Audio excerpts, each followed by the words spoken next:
live.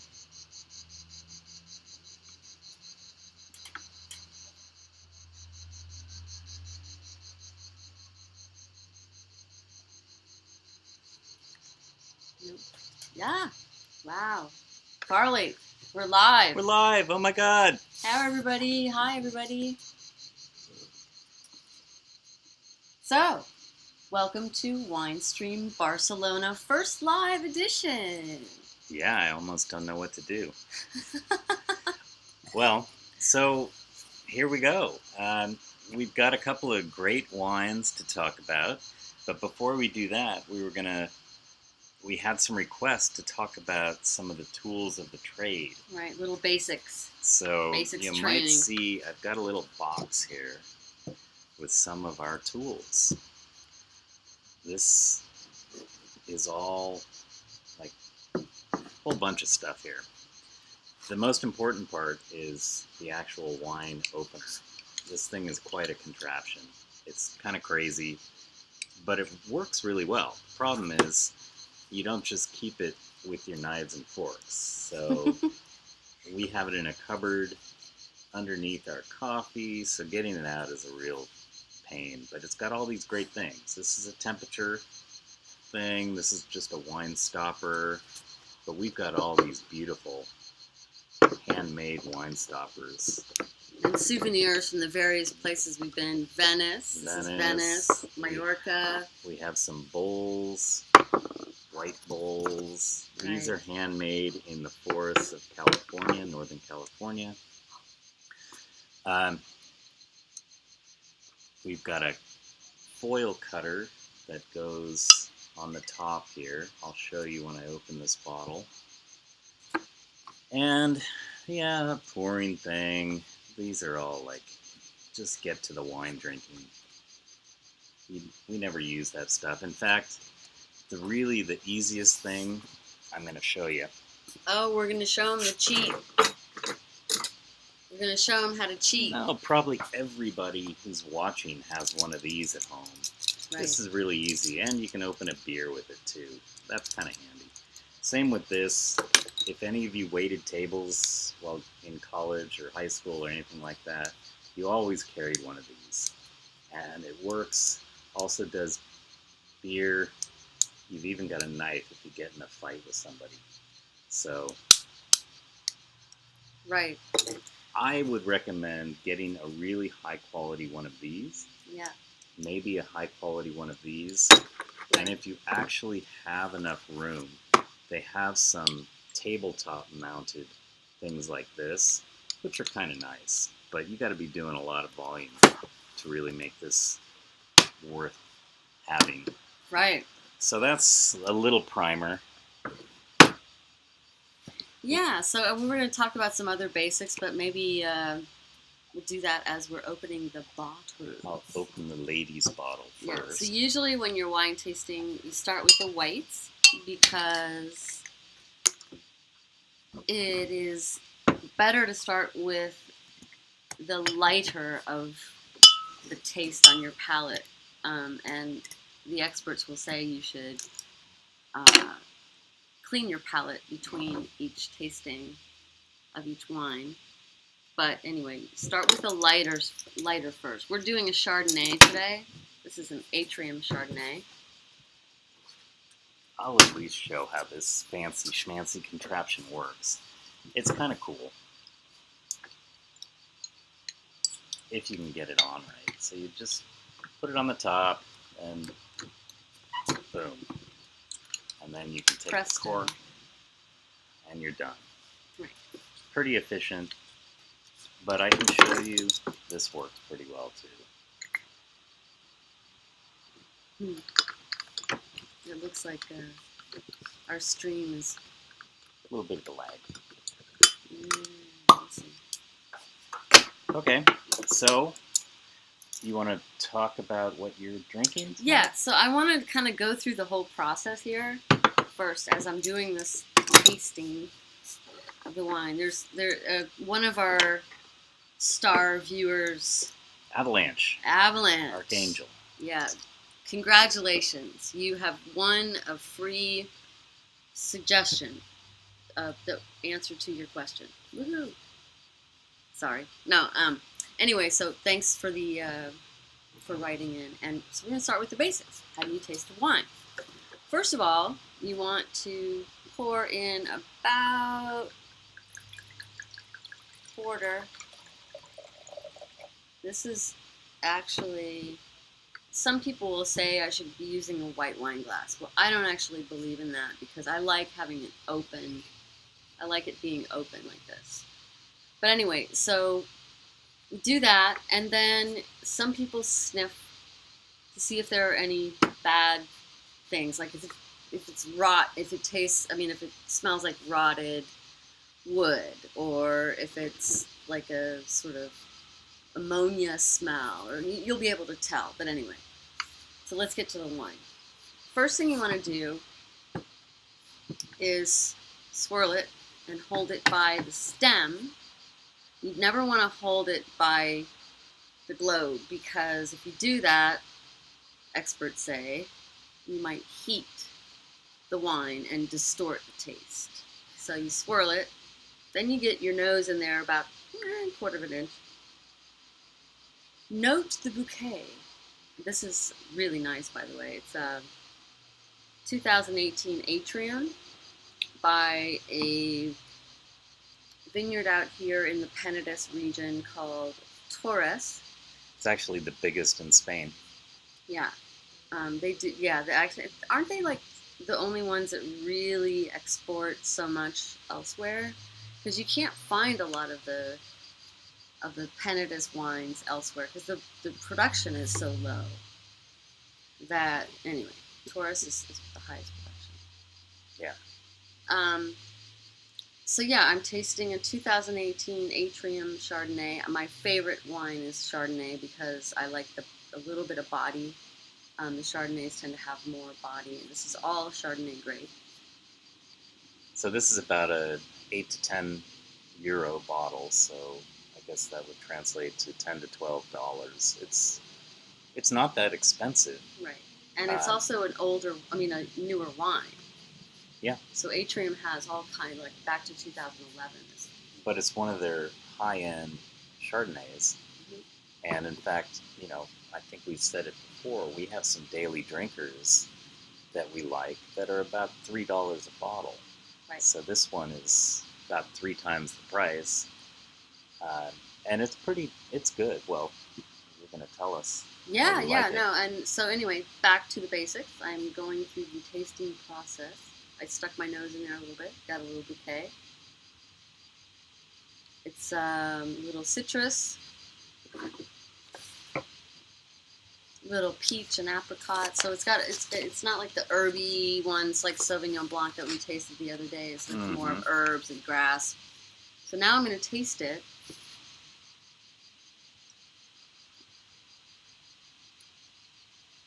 Wow, that's nice. That's nice. Now, what people will tell you right now is that when you do taste a wine, you aspirate a little bit and you make a fool of yourself by doing this to get the full flavor and like to just soak your taste buds in it, kind of. But I'm too impatient for that. You're a wine snob. I'm impatient for that. So anyway, yeah, it's really nice. Good color. You look at the color, and you look at what you call legs. I don't know if you can see this, but it has legs, meaning that it sort of sticks to the side of the glass. And that means it usually doesn't talk about the quality so much as the body of the wine. Fun fact, Farley, when he was 18 and a senior in high school, got best legs. Yeah, we're not in his high school yearbook. We're not. Not the same kind of legs? Oh. Okay. Anyway. And then the last thing that I usually do is go, oh, does it have an aftertaste? Is it sticking in your throat? Does it have a little heat? This has a little heat because it has 13%, which is pretty high. Pretty high for a white. Which is pretty high for a white.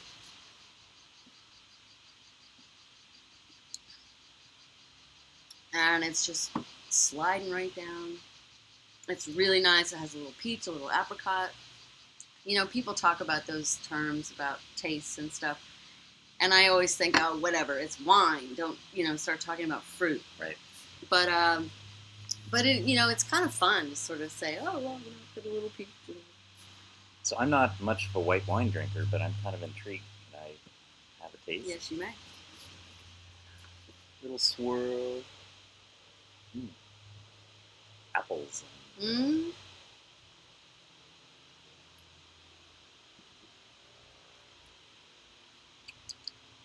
That's actually, I would drink that. See, I tell you, you may be a white drinker yet. In the summertime, it's hot today. We've been trying to get ready for this for a while, and the sun is down, but it's still hot. And a nice glass of white or rosé is pretty refreshing. Refreshing, for sure. And there's no sour to this. No. I hate a sour wine. Some whites, that's one of the things that just turns me off right away. Yep. Where you get that sour aftertaste, you just want to. Yeah, and this has a little cream. There's a little cream in there. It's a little creamy. Yeah, that's Nice. good. So we've got to talk about this before the next wine stream. Yep. How we're going to. We were saying horns. Yep. So out of 100 horns. Out of 100 horns,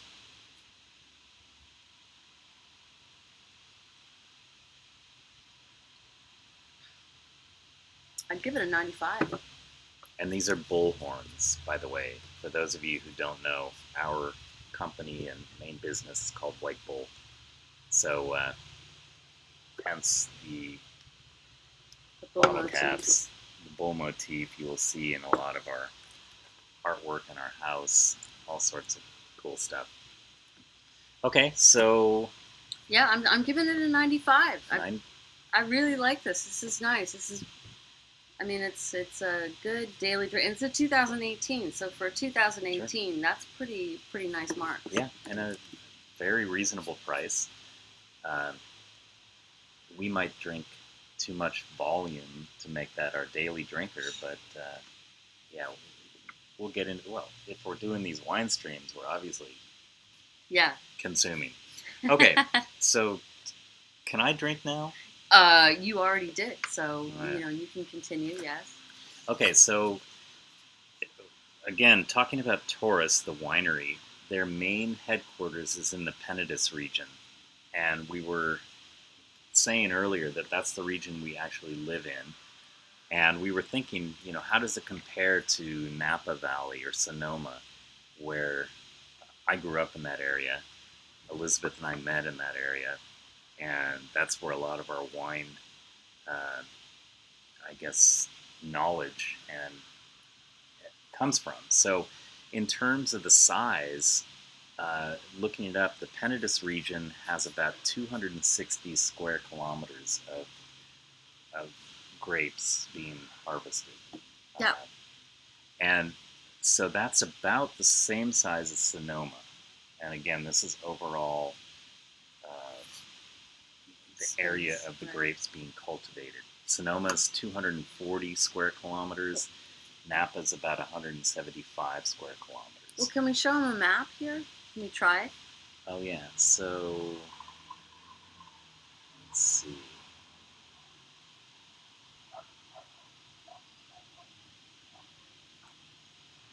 Penedès map too, and then hit the little eyeball.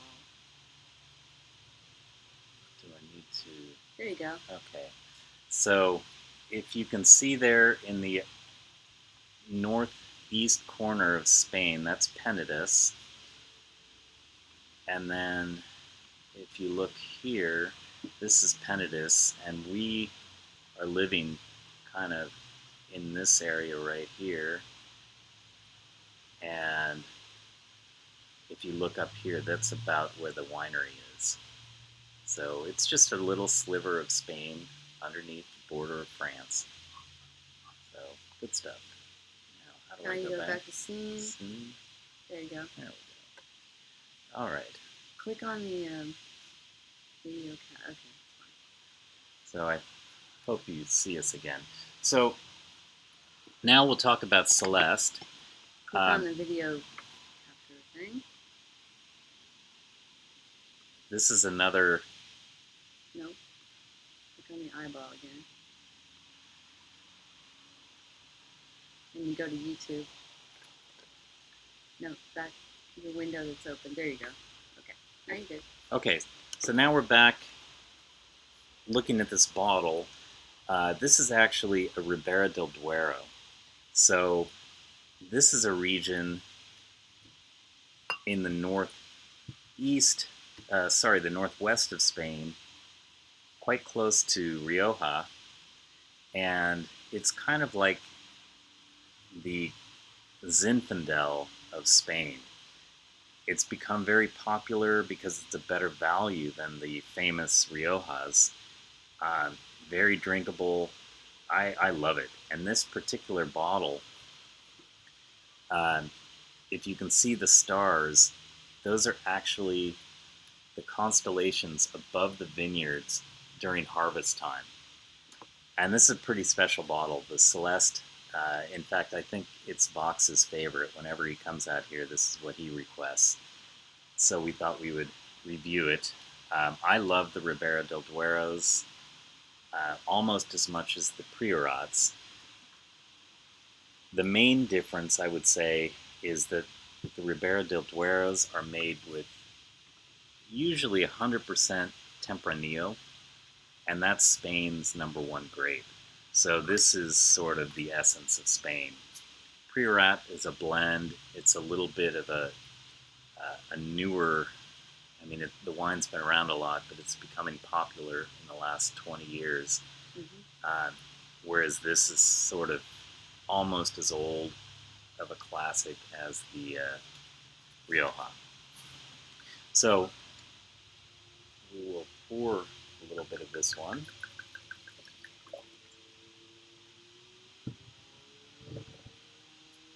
And it's been breathing for a little while.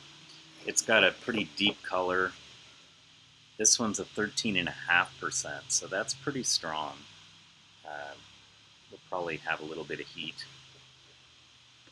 I do see some legs. They're not mine. Excuse me? So, put my nose in there.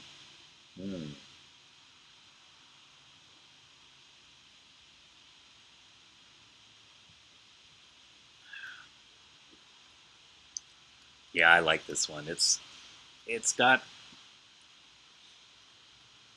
a lot of the kind of red fruits, Mm-hmm. jammy. This is a young wine. This is also 2018, Mm-hmm. and it's actually not really made to keep, which is my kind of wine. We never really age or buy wines that we age that much, because sometimes it's just hard to keep them for 10 years without having a disaster with your refrigeration or something. And Right. I had a bunch of wine in one of my storage units when we were in California, and I had some beautiful French Bordeaux's. When I opened them, they were corked. They were, And corked, by the way, means that what cork that means. they probably got a little oxygen. Sometimes the cork themselves will rot, let a little air in, and often it's because you don't store it right. And I'm sure that I didn't turn it regularly. I didn't keep it at the low enough temperature. So yeah. Anyway, this would definitely go well with any red meats, Mm-hmm. game. You could even have a nice plate of cheese and just sip on this. It's just a really good, solid red. Mm-hmm. Man, I hate to be a copycat, but until we kind of figure out what 95 means, I think I'm going to give it the same, because this is... I already knew going into this that I would like this one. We drank it quite a bit. And it's good. I would highly recommend. Somebody in the notes the other day said they bought the last bottle they could find in their town. So I guess it exists in the U.S. somewhere. Go for it if you can find it. Yeah. So, what else should we? What else do we want to say? Well, I think I think that's a wrap for me for the wine. As far as I didn't talk about the food.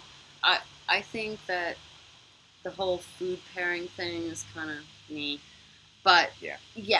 I mean, you kind of have to decide for yourself what you want to drink with. But in general, I mean, if we're going back to the basics, the lighter wines go with lighter food. Fish goes better with white. This goes with like any kind of poultry, whatever.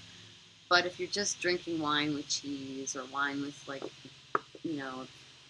like always start with white. Mm-hmm. I always start with white. I can't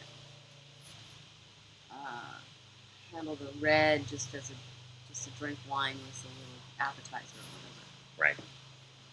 Yeah, I agree. I mean, I drink red with fish. I drink red with cheese. I drink red with my cereal in the morning. It works. Yeah, you probably shouldn't be. You know. You know. Breakfast of champions.